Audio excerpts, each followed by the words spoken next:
Man, I did not mean to create this much work for this many people, y'all. I'm so sorry. I just envisioned a room already set up with some tables and stuff in it. But I'm Marcia Huskey Nelson. I'm the library director at Pigeon Forge Public Library. Been there almost since we opened in 2001. Born and raised in Sevier County. I got the idea to do this, I don't know, a few months ago when I said something to my mom about an old cookbook that I have. And it was called the Sevier County Cookbook. And I'm going to show you, this is my copy that my mother gave me for Christmas in 1984. And so from that, I just had all kinds of ideas, because if you know me long, you know that food is my love language. I got to thinking about this program and all the good cookbooks we have. I want to give you a useless piece of trivia. In our little public library, there are 2 sections that are so popular that we pulled them out by themselves, so when people walk in, they can just find them easier. They have a big sign on them. Anybody want to take a guess what those are? Obviously, cookbooks is the one. Anybody got it? Garden? Nope. She said garden. Nope. Although our local stuff's popular. Nope, not local history. What? No. True crime. And I thought, well, you know what? I like to watch true crime too, and I like to cook, so I guess that's just typical. But that is how popular our cookbooks are. We pulled them out. And I thought, well, I'll just focus, because somebody else wants somebody next, and I didn't know you had cookbooks. I'm like, oh my goodness. If it comes out a new cookbook, it looks good, man, we love food, we buy it. So I was going to focus on Southern, Appalachian, and then a Sevier County cookbook, and start broad going this way. So that's what we're going to do today. All these books are in our collection at the library, Traffic Light 2B, Community Center Drive. So you come by and see us and check out some of this good stuff. But if you know me very long at all, you know that my love language is food. And I don't know if you know this, I'm sure you do. There's another book in our library that has nothing to do with food. It's been on the bestsellers list for decades, I think. And the premise of this book is that there are 5 love languages. And that everybody has a love language, and you should know your love language, and more importantly, you should know your family's love language, so you know what makes them feel really unique and special and loved. And I got to look at these 5 love languages. Okay, the first one is quality time. I realized I can relate these to food, because if you invite me over and we sit around your house and we drink coffee or we eat, or we go out to eat, to me, that is quality time. That is quality fellowship, and I feel loved. Well, the second one is words of affirmation. Well, if I make you something to eat and you go, that's the best thing I ever put in my mouth, well, I feel affirmed and I feel loved, so that's my love language. Receiving gifts. Well, if you make me something or you give me a gift card to go to the Pottery House or something, well, I feel loved, because that's my love language. Acts of service is the 4th one. That truly is my love language, because listen, if you come mow my yard, I feel loved. But if I'm sick and you bring me some chicken soup or something, it makes me feel better, well, that's an act of service you've done for me, and I feel loved. The only one of these 5 love languages that I maybe can't relate to food is physical touch. Although I am going to say, my staff laughs at me because my coffee is really dessert in the cup.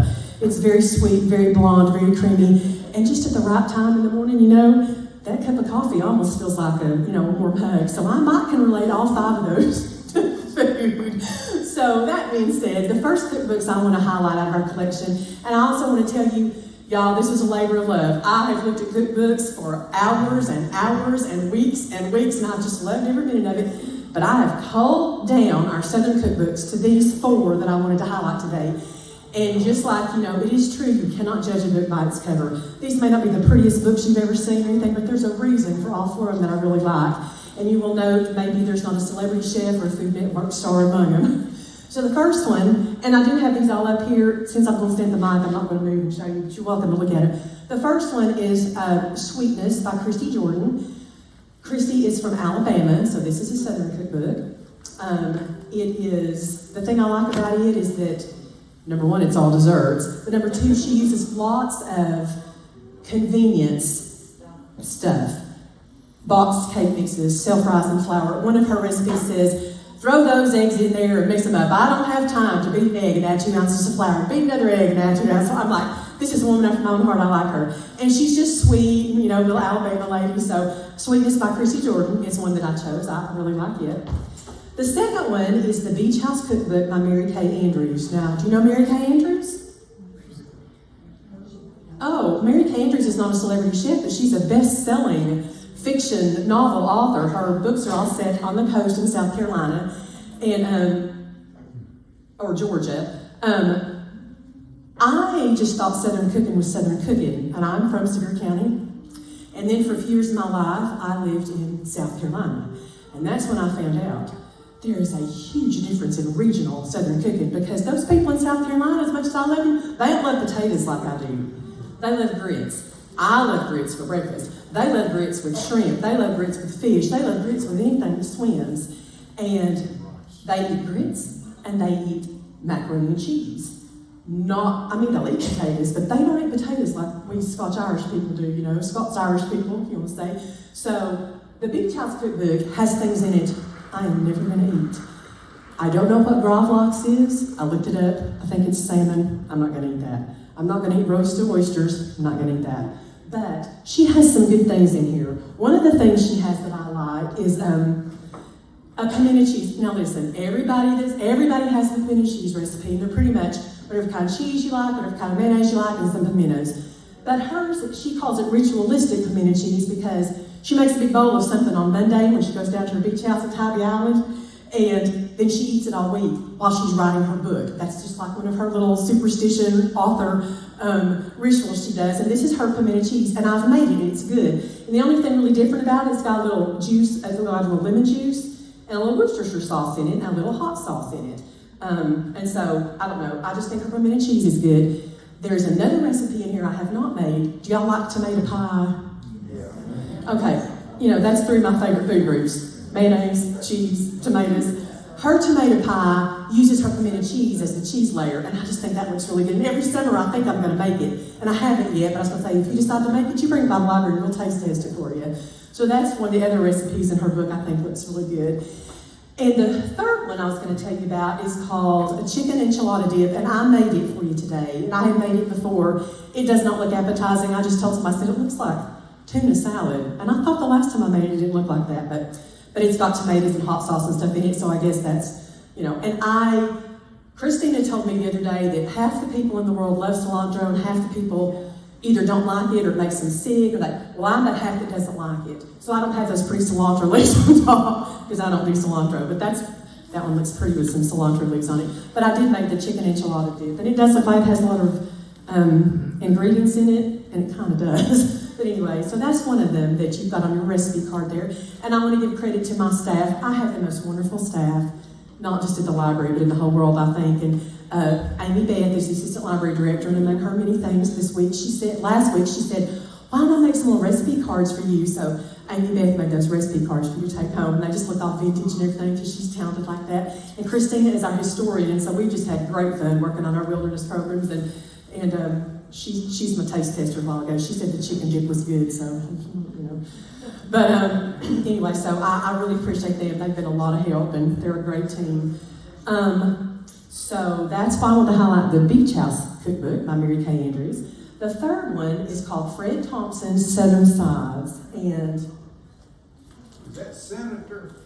This is not Senator Fred Thompson. This is not the SVU Fred Thompson. There is another one, and he actually is a real chef, although not a celebrity chef. And he is from North Carolina, and the reason I included him in the Southern cookbooks is because he's not from across the mountain in North Carolina, he's from further down, and he too has a lot of more Southern things. But the things that I like about his is that they're all side dishes, so mostly vegetables, and he'll have not just one pimento cheese recipe, but two or three different slaws, because he's like, oh, this one's good at barbecue, this one's good at fried chicken, and this one's good at this. It's just got lots of, because I know I get in a rut.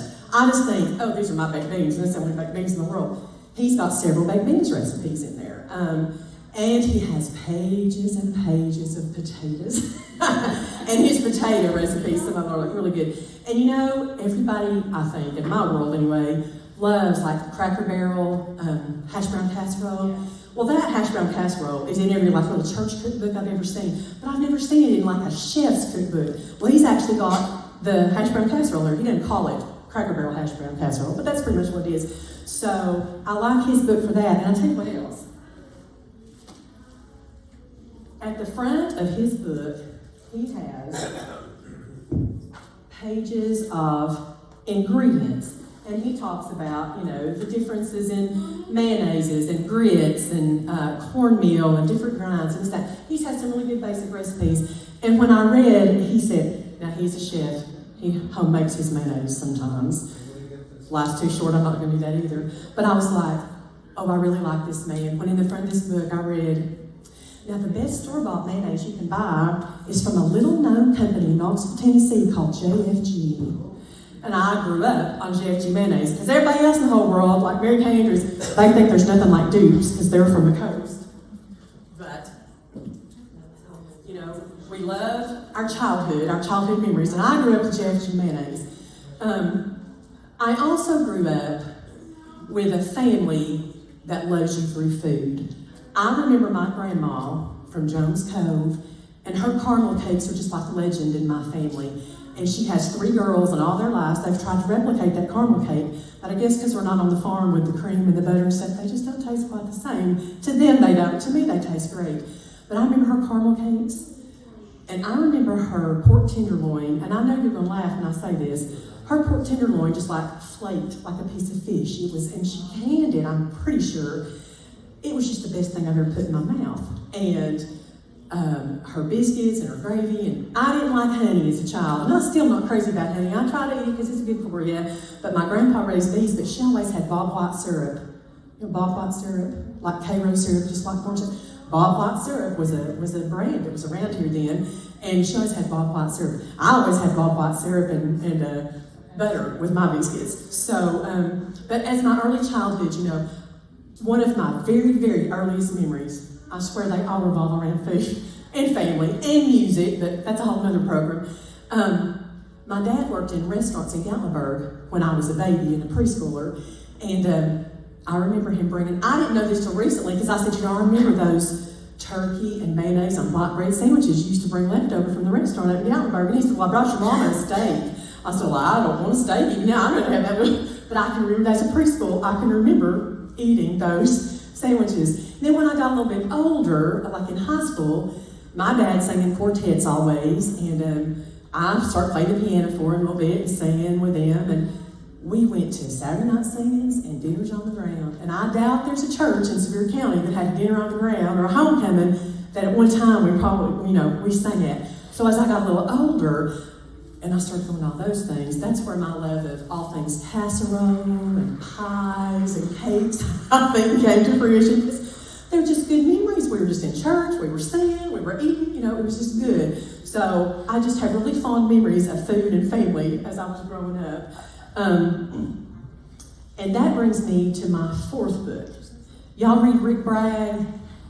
Do y'all read Rick Bragg? Listen, y'all. Rick Bragg writes the little article at the back of Southern Living every month. That's Rick Bragg. He's got a bunch of nonfiction books. He doesn't, I don't think he's ever written fiction.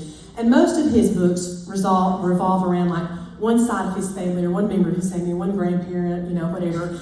And in 2017, his mother, who's about my mother's age, was very sick. And most of the spring she spent in the hospital. And I'm calling them Southern, even though his mother cooks very similar to my mama and my grandma, because they're from Alabama. Now they're from the mountains of Alabama, right across, they kind of cross over the Georgia line, Georgia, Alabama right there. So they very much have that mountain cooking kind of feel to it when you read her recipes. But they also have a lot of fish and a few little more, Alabama Southern things.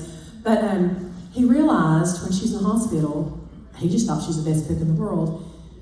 She didn't have a cookbook, she didn't have a recipe box, and she didn't have anything written down that she had ever made. And he, being the writer that he is and the historian that he is, said, I need to get these recipes down on paper, while my mom was able to tell me how to fix this stuff.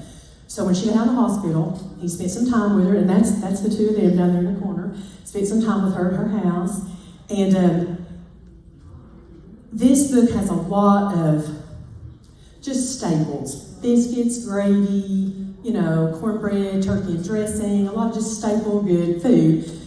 So you may already know how to make a lot of it. So you may not want to get this just to, try to figure out how to make something.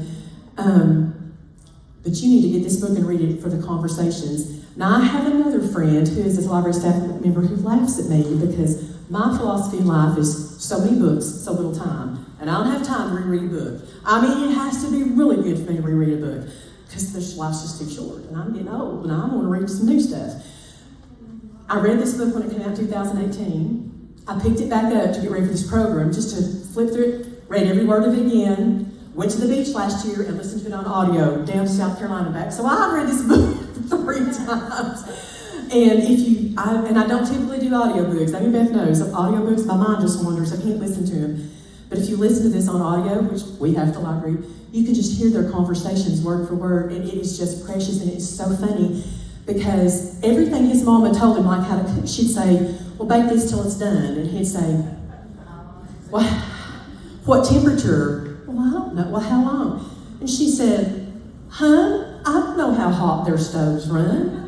I don't even know these people, just till it's done. So it's just full of conversations like that, and it's just such a sweet book. And his mother is doing just fine, as far as I know. I cannot find any news that says she's not still with us, so I believe she is. I hope she is. I know she was a couple of years ago because I heard him speak in Knoxville. So I highly recommend, whether you cook or not, if you like Southern and you like, he just has such a turn of the phrase.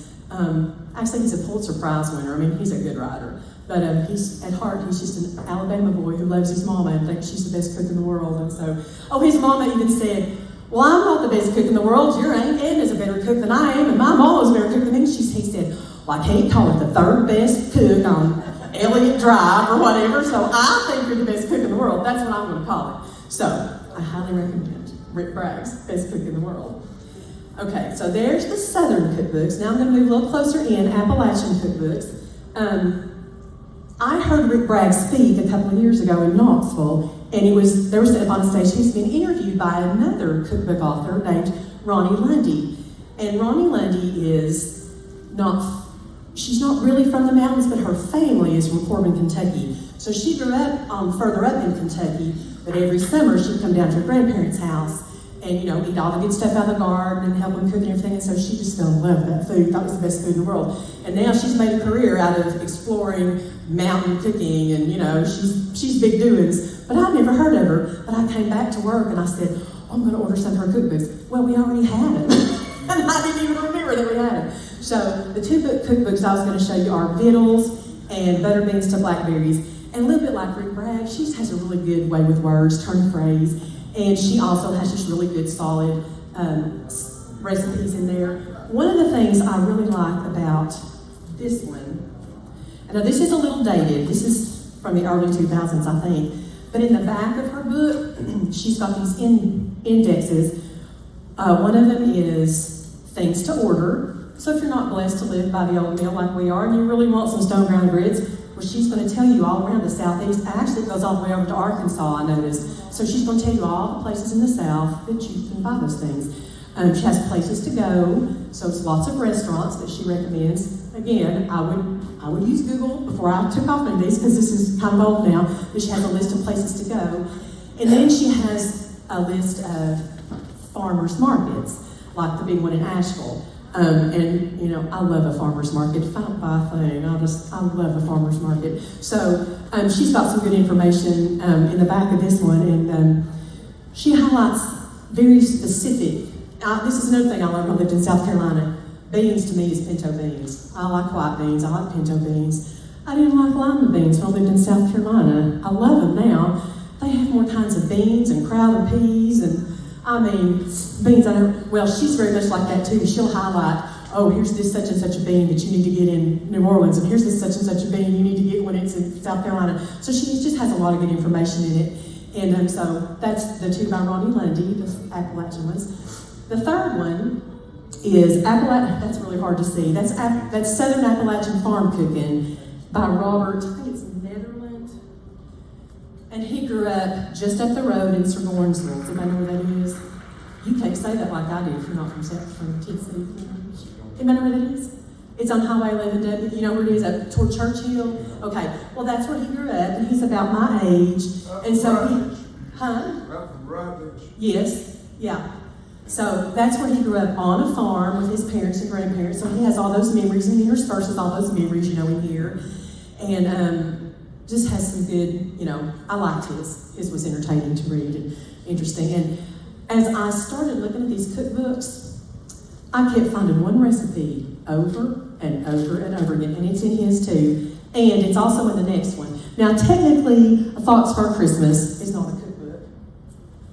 It is just a collection of really sweet memories from people that were old in the 1980s, who obviously are no longer with us. They grew up in Reminiscing County, Georgia. But in the center of it, there is a section on traditional Christmas recipes. And I also found that same recipe in here. And this was just a sweet book, and I just thought I'd highlight that too. I thought it was good. And that's definitely Appalachian, because it's just barely down in Georgia in the mountains. So they're very similar to the way we cook here too.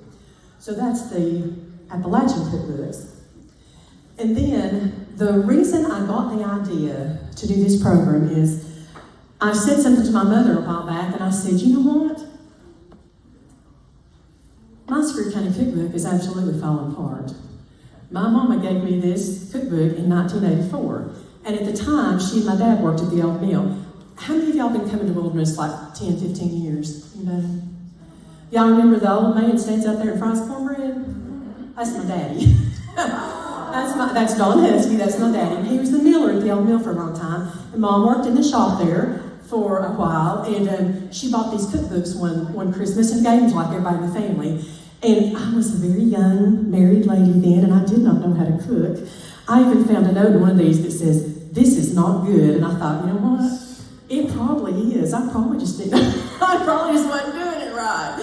But anyway, I have lived in South Carolina, and Texas, and Roane County, and Anderson County, and Knox County, and now I've been back in Sevier County for over 20 years. I've carried this cookbook with me everywhere I've gone, and it's just fallen apart. And I said to Mom, I said, my cookbook's falling apart, And I said, I'm not taking that back to the library, let that, because we can actually do that a bit. We can bind things. And she said, oh, mine's falling apart too.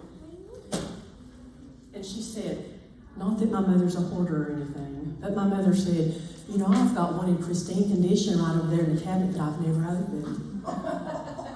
I said, no. I said, why don't you give that to me? And she said, Sunday, you'll get it. I said, well, and so on another day, I said, Mom, that cookbook? I said, if you would give me that cookbook, I could take it to the library, we could put it in archives and keep it forever, for generations to come, till Jesus comes back. But with permission, we could copy it and bind it, and I could put it in my Smoky Mountain collection. No, you can have it someday. But then, at some point later, one day I was at her house, she said, here's your cookbook. And I was like, well, thank you. So here is the copy of my mother's pristine copy that, sure enough, here's the barcode on the back. You can come to the library at Traffic Light 2B and check out this Sevier County Cookbook. So, that's what started me doing this. Because here's what's cool about this cookbook. This cookbook is compiled, I really do need my glasses, by Patsy Bradford Gallion Bradford. I do not know Patsy, never met Patsy. She's just a name on the cookbook. But when I decided that I would copy her cookbook and maybe do a program about it, figured I better contact her. So I did. Patsy's a little older than I am. We went to Sevier County High School, but didn't go to school together. She's from down in Park County, didn't know her at all. But if you're from Sevier County, they say there's 6 degrees of separation for everybody. I think there's 2 if you're from Sevier County. And I was right. And I got her email, and I emailed her, and number one, she said, no, she didn't have any more cookbooks. And then, but she was happy for me to do whatever I wanted to with that one, very gracious. And then a few weeks later, she emailed me and she said, you've inspired me. Do you know a good printer? I'm going to print some more of those cookbooks. So she did, and guess what? She doesn't want to bother with selling them, but she said, you can sell them for the library if you want to. So I have some brand new hot off the presses Sevier County cookbooks that for $15 to benefit the Friends Library, we'll let you have today if you want them. If not, we can unless you have them at the library one day and you can cash your checks, I won't take, sorry. But let me tell you who Patsy is, because like I say, to me, she's just a name on this cookbook. Patsy was born and reared in the Seymour area. She graduated from Sevier County High School and Carson Newman College with a degree in history. She did graduate work at ETSU in history before she moved to Atlanta, and she taught history in Fayetteville, Georgia. She married Roy Henry Bradford III in 1977. Okay, this sounds like I'm chasing a rabbit trail, but there's a point to this. He became an air traffic controller, and after graduating, In Oklahoma City, they moved back to Sevier County for Roy to work at the Knoxville downtown Island Home Airport. Well, Roy was then transferred to Chattanooga's Logan Field in 1980 to continue his training, and then he was fired by President Reagan in 1981 when Patco went on strike. So, this cookbook idea was born from much prayer about what to do to provide an income until Roy could find work again. He had a degree from Georgia State, but no job offers at the moment. So with the help of Patsy's parents, who are the Reverend W.A. and Dorothy Gallion, they came up with a list of 250 Sevier County ladies to request recipes from. Well, enough ladies responded that they began putting together the Sevier County Cookbook, and Patsy's first cousin, David Peake, who was just in high school then, did these fantastic artwork in this book. And it didn't translate that well on the screen, but the pen and ink drawings are just fabulous of historical places and buildings all over Sevier County. So after another lengthy time of prayer, God led the Bradfords back to Sevier County to start over. Roy eventually worked at the Sevierville Post Office until he retired in 2019. And when their son Jason started elementary school down in Sevierville, I'm missing a page, Patsy was asked to teach in a new program, a collaboration between the Sevier County Adult Learning Program, Walter State, and the Tennessee Department of Human Services in a program called Families First. Well, she taught GED classes and helped lots of adults in Sevier County get their GED for over 10 years. And while she was working in that program, she and Jamie Hearn presented a proposal to the Sevier County government to create a museum of Sevier County history in the old Sevierville Post Office building to correspond to the bicentennial in 1995. So with long hours and hard work and help from Wiley Oakley and others in the community, the Sevier County Heritage Museum opened on July 10th, 1995. Patsy volunteered every day for almost 25 years until sickness in the family needed her time. She received no salary for the years she gave to the county. So, as a young adult, when I got this cookbook, I was just interested in the cookbook, and I thought the drawings were kind of cool. And I looked at the history in it and kind of went, okay. But then as an older adult and a librarian, I looked at it again with fresh eyes, and I said, this lady knows her stuff. This is a fantastic history of our county from the very beginnings of the settlement. And once she sent me her bio, I'm like, well, of course she knows what she's doing. So that is the other thing, besides the recipes, really, that's so cool about this book, is the history. If you want to read a history of Sevier County and don't spend hours and hours of front pages, you can check out this cookbook and read these little one-page snapshots she puts in here. This one talks about when they first started, how it was established. This one has really great information about the Battle of Lloyd's Creek and the Battle of Kings Mountain and John Sevier and all that stuff. So that's one page I want to show you. Another one I want to highlight is our own Pigeon Forge Samuel Ware gets a whole page to himself as a Revolutionary War hero and pioneer. So here's the page about him. It was a little confusing to me because Rose Glenn and Samuel Ware don't really have anything to do with each other. They just happen to fall together in the book. But Rose Glenn, y'all know, is down there by where Walter State Community College is. We're about to have a literary festival there in about 2 weeks. It's really cool if you want to get tickets to go to that. She did a page on the old mill. And it also, this is such a good snapshot of 1983 because it says present owners, Mr. and Mrs. Robert Simmons. Well, of course, Bob and Kathy Simmons don't own that anymore, but they did in 1983. And so here's a little, that's about the only Pigeon Forge page that's in it. Girls, I'm going to let you go ahead. I know they're just here for the food anyway, but go ahead. I'll let you go ahead and start serving their food. Because I've already told you about the chicken dip that came from Mary Kay Andrews' cookbook. The other two came from the Sevier County cookbook. But this is what I think is so cool about this book. And I know that it's because of where I was raised and how old I am. But this list of ladies right here, when I look at these names, I mean, there's 2 or 3 degrees separation, I think, between about all of them. I can see Mrs. Tom Anderson. Is anybody old enough to remember Tom Anderson? He had a place right there across the mill. He ran for president in 1976 on the Independent Party. Yeah, I was in high school, I remember that.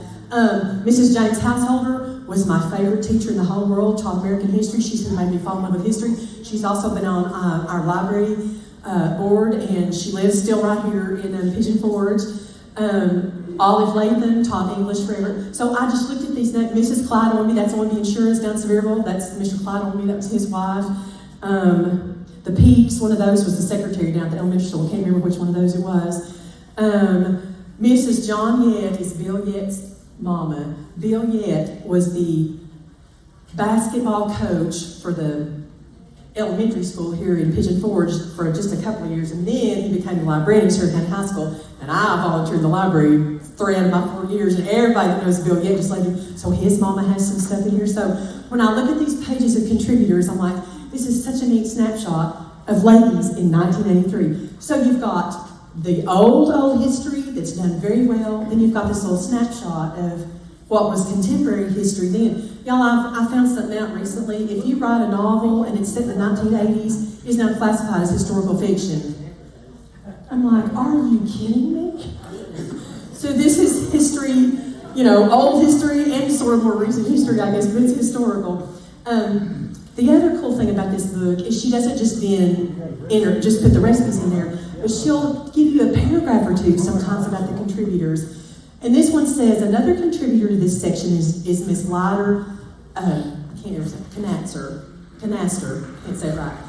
I don't remember her, but all of my friends that are just this much older than me, she was their home ec teacher down at Sevier County High School, so they all remember her. So she says she's a retired school teacher, taught home economics, here's who her parents were, here's her brother. She spends most of her time traveling now. She's traveled abroad 3 times since her retirement. So it's just such a cool snapshot of 1983. And that brings me to what you have on your plate. I just want you to know I've never had a bite of hominy in my life. Have y'all eaten hominy? Okay. I assumed my mom and dad didn't like hominy. And so when I found this recipe, I was looking for a recipe. I had several criteria. It had to be easily transported, had to be able to serve 25 people or so. Something kind of interesting. When you look at the old, historical cookbooks, and you talk about making hominy, I can't even explain how they made it, but it's corn. It's a form of corn without the husk on it, So I just assumed my mom and daddy didn't like hominy. So I made this to practice, and I was like, do y'all like hominy? And they said, we love hominy. And I said, well, here, I've got something for you to taste. And my daddy was just like, oh, this is just so good. And I was like, well, then why didn't I grow up eating hominy? And Mama said, well, Mama never made it, so I just never made it. And I guess back then it was too much trouble, because I guess you couldn't go to Kroger and buy a can of it. But now they've got several brands, so I just went to Kroger. Yes? It was. It's made with lye. I don't think it is now, but yes, it was made with lye, and you had to boil this and do this and get the skins off of it. And it was corn, but with a whole lot of work. So what I've decided is I can't decide if I like the texture of the hominy. I let somebody else taste it at work who grew up eating hominy, and she said, oh, I like this, it's not mushy. And I said, well, I almost think it needs to be softer or mushy. She said, no, this is good and firm. So it's just a matter but I just thought that might be something you hadn't really eaten, or at least not very much. So the other reason I picked this is because it's one of the few recipes in here that was done by Miss Julia Householder, who I already told you was my favorite teacher. And I left her a voicemail last night and told her I was making her hominy. It was in the oven right then. So I hope she'll get it. I'll tell you something else funny too. I found out these beautiful food pictures. Food pictures are beautiful. That ugly one in the corner, that's what I do at my house when it snows. That's my cornbread and beans I made a week ago. I like my cornbread little and flat and, crispy in my cast iron skillet. So hominy au gratin, which Miss Amy made you a copy of, that's the first thing you got there. And the reason I got this page in here is because Christy will tell you, Amy said, I'll make you recipe cards. Last week I said, I don't know what I'm making yet. I keep going, I think I'll make these baked beans. Well, I'm not just making some grits. Well, I'm pretty sure I'm going to make this hominy. I know I'm going to make this cake. And she's like, well, decide. And I'm like, because I think my baked beans are delicious. And when I looked at this recipe by Mrs. Paul Gallion, I said, oh, I don't have a written down recipe. That's my recipe. I've never measured it, but I'm just going to tell you, if you want some good baked beans, I believe Mrs. Gallion's would be delicious because they look just like mine that I make. Except I probably put more brown sugar than that in because, sugar's my other love language.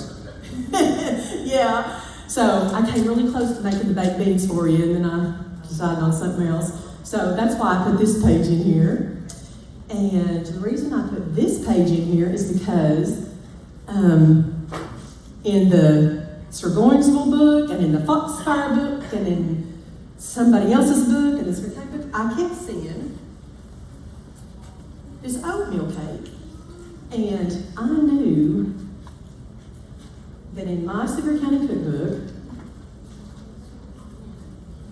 I had written in 1997 oatmeal cake from Gladys Hilliard in Fort Worth, Texas, because I thought it was so good. But I didn't grow up eating oatmeal cake, but I realized everything's in your cabinet already. You know, you got eggs and it doesn't even use any milk. So I guess I do kind of think it was probably just for special occasions, because I don't think people always on a budget had coconut and pecans and stuff, unless it was probably something special.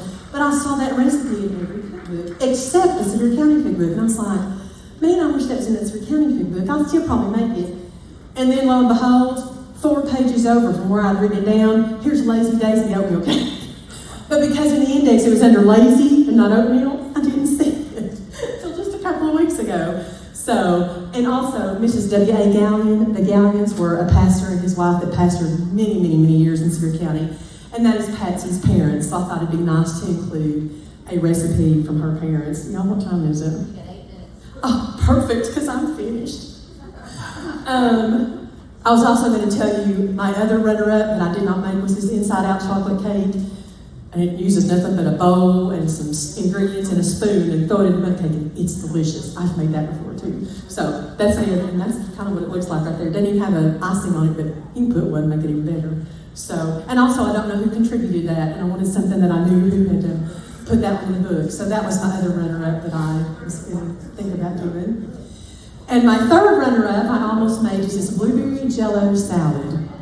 And the reason that caught my eye is because in the early 80s, I had a really good friend whose grandmother made that, and I just thought it was so good. And I was like, you know what?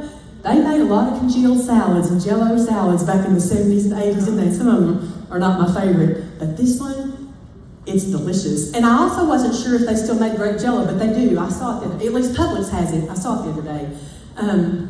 I could not find black blueberry pie filling. But listen, it's got pineapple and blueberry filling and grape jello and cream cheese and sour cream and sugar. It has to be good. But so I was going to say, that was the other runner-up that I toyed with making you today. And that's a little picture of it, except it doesn't have the pecans on top. And that is all I have. And I so appreciate you guys coming today. I'm glad you did. And I wish they'd have any questions, but I don't know anything else I can tell you. So. Yes, ma'am. You said you had hominy, didn't you? That's because I'm Colombian and it's a completely different way of making it. But, Oh, yeah. okay. But I grew up with it. Did you all make it?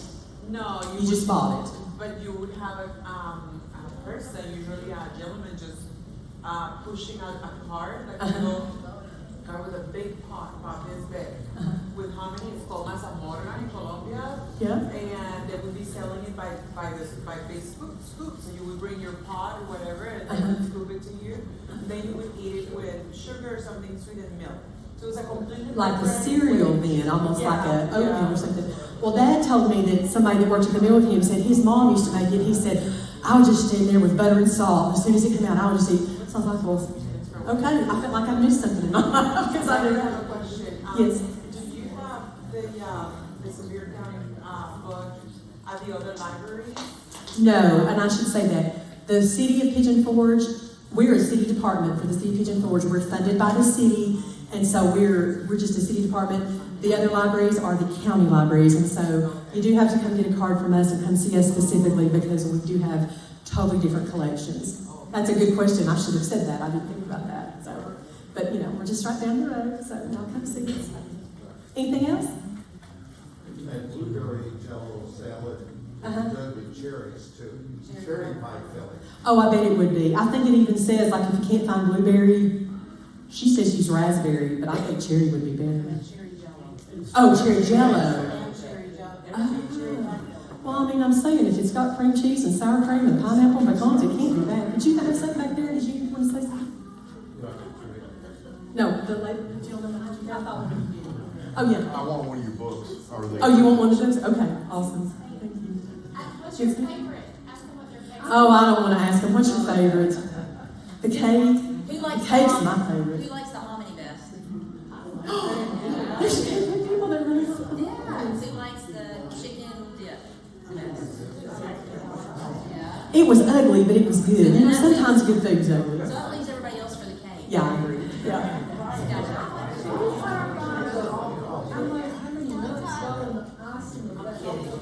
I didn't measure that. I think it says though.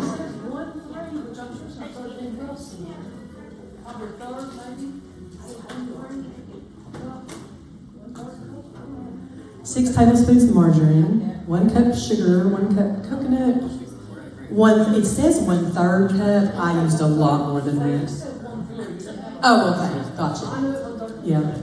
Yeah. No. It says 1/3, but in my world, you can't have too much coconut or pecans or brown sugar, so I might have made it a little thicker. Anything else? Well, that's because she's got the ingredients for the cake up here, and then everything else is down here in the text. Down the bottom, it says frost with the following, and it's hard to see those. Margarine or butter, yeah. Brown sugar, yeah. It is, it's down there. Yeah, that threw me off too, because when I first looked at it, I said, is there no topping for this? This wouldn't be good without topping. It's down there in the text, so, yeah. Yes, sir?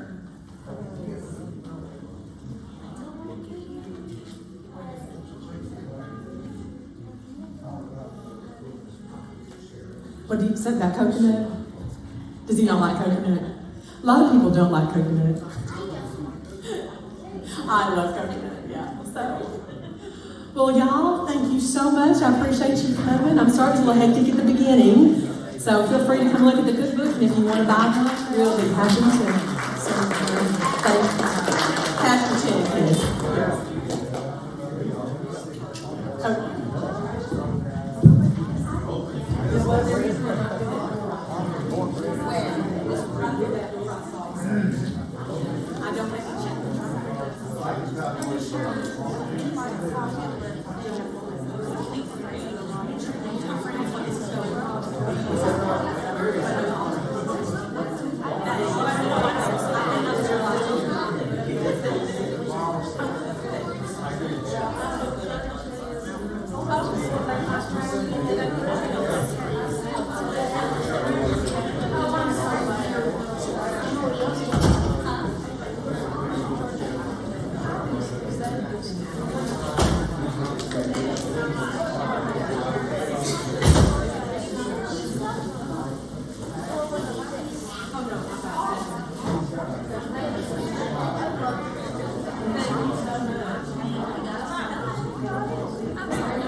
Did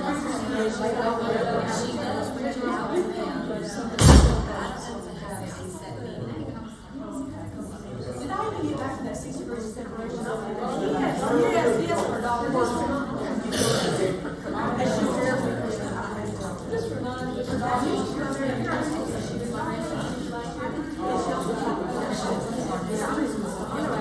So I was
Oh, man, you fit right in, and your husband is a foodie, right?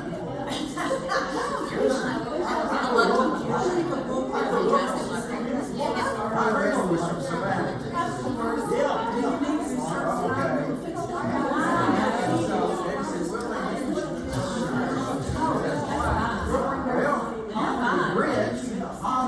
Grits is ground up almond. Grits. See, I think I like that. My grandma raised all I think that's why I'm living in this. I think I saw those. I like funny cornmeal, I think I like it. I think they had some. We definitely have fundraising today. The library's doing. We do have to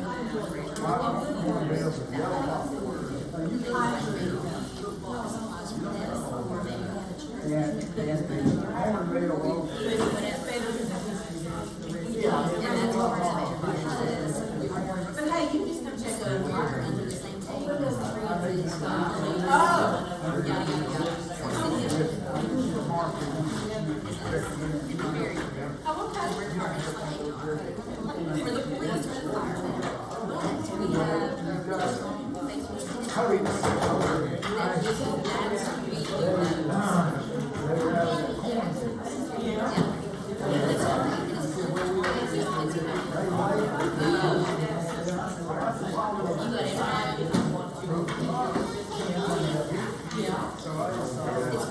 if you get one person, it's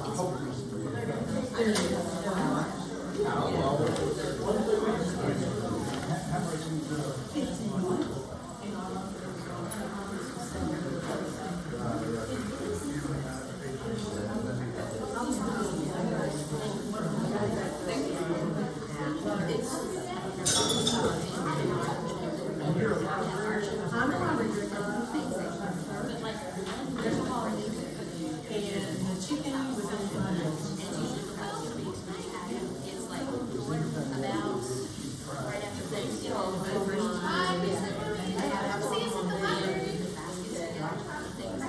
over bushes, and we work on that.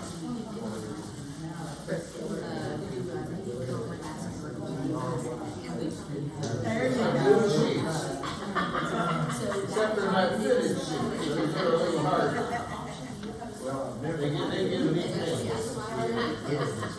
If we usually take photos online, take Just photos for Facebook also. foodies and crabs. And last year, all 5 We got other, we got other ones in Mexico. And so I knew at the time, a lot of work, I said, we can edit that class in about 3 things, and so if we talk people, we will do this. But if that's the only food, then I know it. We are, yeah, try to like 15, about 15, but they do help something. Okay, absolutely.